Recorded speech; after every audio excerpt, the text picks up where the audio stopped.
Halo, selamat datang kembali di channel saya. Kali ini saya mau cerita tentang bagaimana, kayak gimana sih bukan bentuk ya. Saya mau cerita tentang penampakan kondo atau apartemen anak saya yang baru saya pindahin ke dekat sekolahnya gitu. Seperti yang udah saya jelasin di video di sini. Nih di sini ya. Itu saya cerita kan kalau anak saya itu dari Kajang, kan kami tinggal di Kajang. Itu dari Kajang dia harus berangkat habis subuh, literally habis subuh. Kayak gitu. Itu langsung lari-lari kejar bus, lari-lari kejar KTM atau kereta atau tren. Jadi itu perjalanannya 1,5 jam sampai 2 jam. Belum lagi harus jalan kaki juga dari stasiun sampai ke sekolah gitu kan. Dan itu bikin dia jadi sering demam, sering sakit-sakitan, terutama di kaki, banyak yang biru-biru kayak gitu. Nah, ketika emaknya balik ke Indonesia, beberapa bulan saya di sini juga masih bertahan tadinya. Terus kemudian saya lihat ada di grup PPI atau di grup WhatsApp Persatuan Pelajar Indonesia untuk UKM gitu, khususnya untuk di University Kebangsaan Malaysia. Itu saya lihat ada yang nge-share tentang ngajak sharing room gitu di daerah Titiwangsa. Jadi yang buka yang ngajak barang-barang itu anak UKM ke yang ada di Kuala Lumpur. Jadi kan UKM tuh ada dua, satu di Bangi, satu di Kuala Lumpur. Nah yang di Kuala Lumpur nih yang tentang perobatan ya kayaknya, tentang obat-obat perobatan gitulah, kedokteran juga mungkin ya di sana semua, pokoknya yang berbau medical itu ditempatin di Kuala Lumpur. Tepatnya di mana ya? Gak tahu, lupa. Pokoknya di Kuala Lumpur. Nah jadinya student UKM yang di Kuala Lumpur itu ngajakin siapa ini yang mau ikutan. Jadi kayak macam patungan gitulah, gitu, sharing room gitu. Nah terus saya nggak mikir panjang, langsung saya WhatsApp orangnya.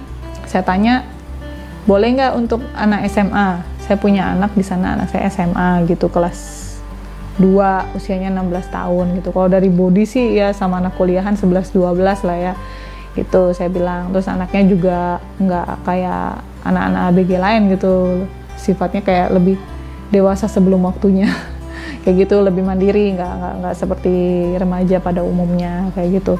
Terus si mbak-mbak yang nge-share di grup ini bilang, ya udah nanti saya tanya yang lain dulu setuju atau enggak. Terus kemudian nggak lama di WhatsApp lagi ke saya bahwa yang lain juga setuju. Ya udah akhirnya saya tanya anak saya. Sebenarnya agak gambling juga tuh kan anak saya mau apa enggak, karena saya pikir dapat aja dulu itunya kuotanya gitu loh untuk didaftarin di situ untuk sharing room di kondo tersebut. Terus ya ternyata surprisingly anak saya mau gitu. Saya agak deg-degan juga, takut dia nggak mau karena anak ini susah banget yang namanya tinggal sama orang lain gitu loh, orang yang dia belum kenal kayak gitu, adaptasinya agak susah gitu kan. Terus akhirnya dia mau, memang udah kebetulan lagi nyari-nyari juga gitu untuk nyari apartemen atau kondo yang ada di daerah sana Kuala Lumpur yang dekat sekolahannya gitu, karena pengennya yang bisa tinggal jalan kaki atau naik sepeda lah gitu. Ya udah dia ternyata langsung mau dan dapat harganya juga ya berpatutan lah, atau lumayan murah lah gitu. Jadi satu kamar tuh berdua atau bertiga gitu, harganya 200 ringgit per bulan.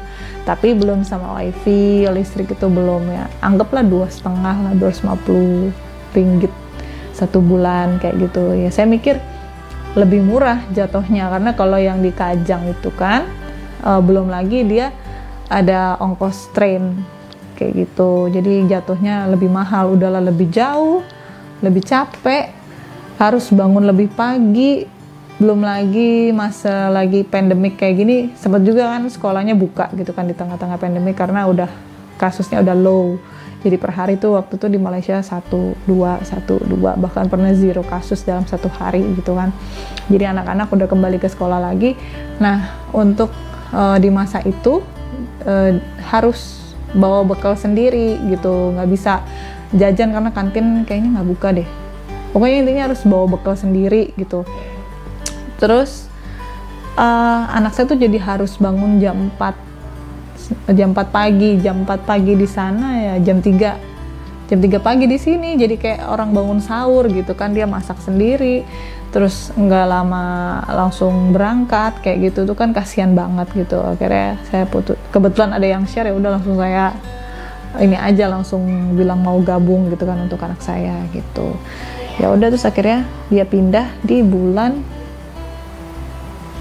September akhir ya, 30 Septemberan gitu pindah, terus diantar sama kawan baik saya yang udah kayak saudara sendiri lah. Itu benar-benar satu keluarga baik banget itu, Mbak Yuli. Hai Mbak Yuli.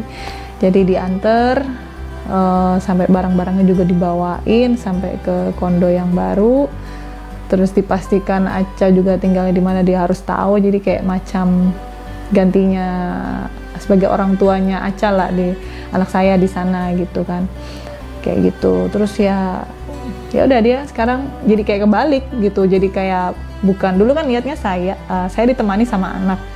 Nah ini kalau sekarang kondisinya kayak terbalik. Jadi kayak saya nyekolahin anak di Malaysia gitu loh, bukan saya yang sekolah.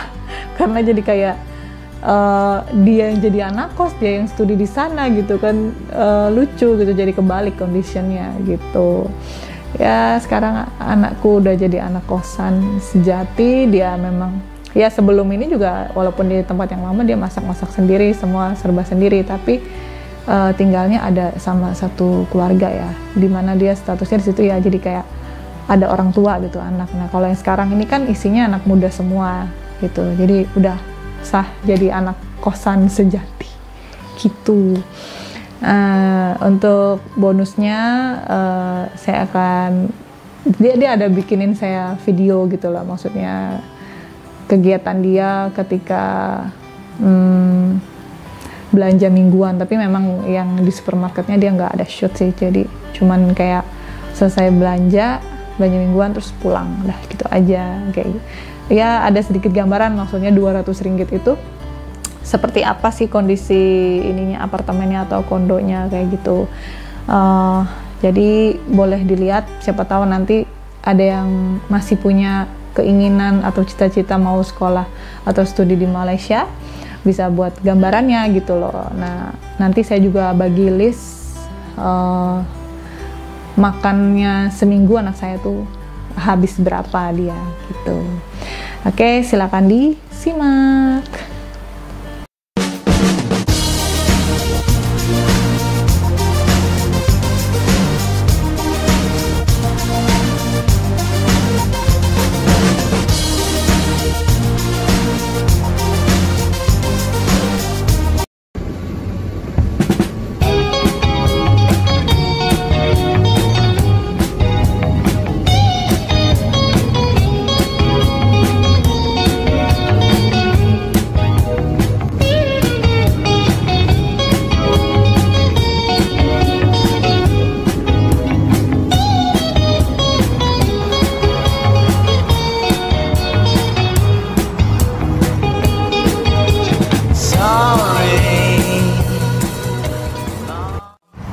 Aku tahu aku cakep gitu. Aduh berat banget, gak kuat ya Allah. Coba ada apa ini? Seharusnya hari ini rame karena hari Minggu kan, tapi karena PKBB jadi jalanan lenggang hari ini. Udah banyak orang juga di transportasi ini. Itu apartnya sama aja sih, terus jalan. Sumpah ini berat banget, capek. Jalan lurus, itu ada jalan tuh ke kanan, nanti belok kanan. By the way, di sebelah sana ada 99 Street Mall. Terus di sebelah sini ada banyak tukang jajanan gitu, tapi nggak pasti rasanya kenapa. Orangnya mukanya jutek banget, oh my god.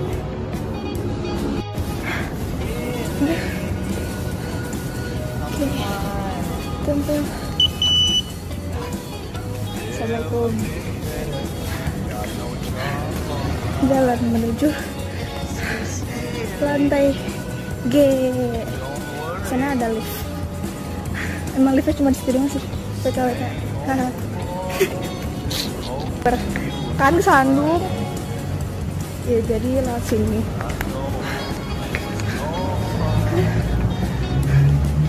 Oke. Udah lurus aja. Ini yang mana ya? Nah ini. Tekan. Tada.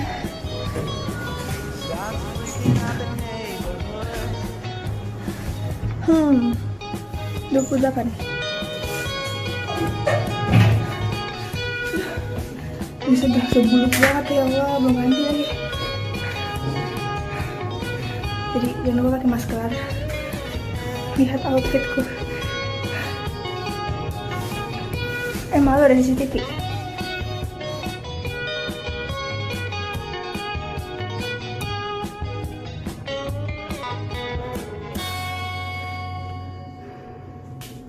Asik. Terus kita belok kanan. Nah, terus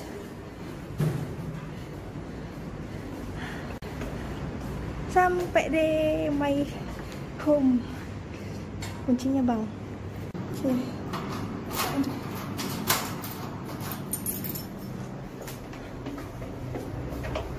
Lepas sepatunya. Biarkan. Assalamualaikum. Wow, berantakan. Kunci.